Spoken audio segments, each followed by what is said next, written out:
নবীর বাড়িতে রাতে হামলা করবা না, সকাল হলে ধরবা। কখন ধরবা? সকালে ধরবা, রাতে হামলা করবা না। এটা আবু জাহিলের চরিত্র। আর হাসিনার চরিত্র হলো রাত ৩টা সড়কের সকল লাইট বন্ধ করে ঘুমন্ত জিকিররত তাহাজ্জুদরত ওলামা তোলাবা জনতার উপরে ২.৫ লক্ষ বুলেট চালিয়েছে। বলুন, হাসিনা আবু জাহিলের সমান? সমান না আরো জঘন্য? প্রমাণ পাইলেন তো? নমরুদ আর ফিরাউন বহু মানুষকে হত্যা করেছে, কিন্তু নিজ হাতে জবাই করেছে।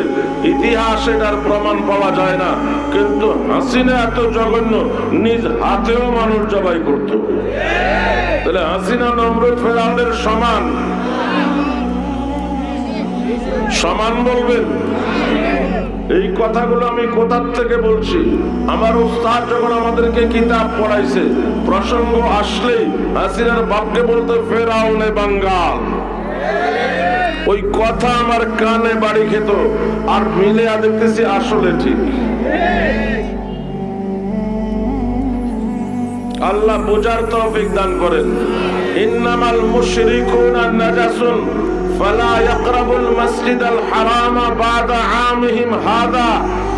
মক্কার কাফেররা মক্কাতে 13 বছর জুলুম করেছে। মক্কা ছেড়ে চলে যাওয়ার পরেও 8 বছর পর্যন্ত দফায় দফায় মদিনায় হামলা করে মুসলমানদেরকে কষ্ট দিয়েছে।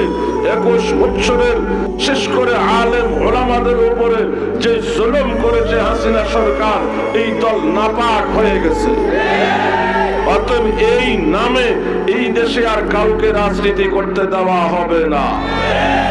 যাদের গায়ে জুলুমের দাগ আসে ওদেরকে বিচারের আওতায় আসতেই হবে, আর যাদের গায়ে জুলুমের দাগ নাই, শুধু দল করেছে, তাদের ব্যাপারে আমাদের বার্তা, তওবা করে ভালো হয়ে যাও।